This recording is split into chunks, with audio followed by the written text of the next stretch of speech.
थोड्याशा साहित्यामध्ये चविष्ट पावट्याची भाजी कशी बनवायची तुम्हाला साध्या सोप्या पद्धतीनं सांगते।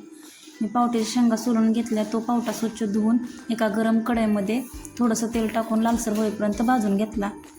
भाजल्यानंतर एका प्लेटमध्ये काढून घेतला। त्यानंतर त्याच कढईमध्ये मी एक कांदा चिरून टाकला आणि तो लालसर होईपर्यंत भाजून घेतला। लालसर भाजल्यानंतर त्यात जिरं मोहरीची फोडणी दिली आणि ते सगळं मिक्स करून घेतलं। नंतर एक टोमॅटो चिरून घेतलं आणि त्या कांद्यात टाकलं। नंतर आपलं गावरान तिखट थोडंसं आणि लसूण खोबरं टाकून घेतलं। हे सगळं व्यवस्थित मिक्स करून घेतलं आणि आपला पावटा थोडासा चेचून घेतला।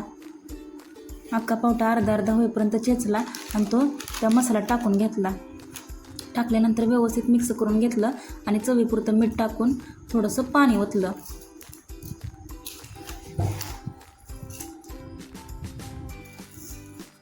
हे बघा असं झालेलं ते। त्यात थोडंसं पाणी ओतून एक उकळी काढून घेतली।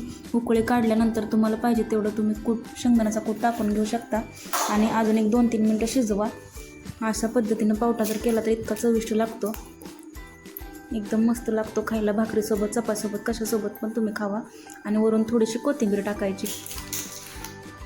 अशा साध्या पद्धतीनं पावटा करून बघा, खायला एकदम छान लागतो। अशा साध्या रेसिपी पाहण्यासाठी चॅनलला सबस्क्राईब करा, लाईक करा, फॉलो करा आणि कमेंट करून सांगा। बघा असा पावटा खूप छान लागतो, करून बघा।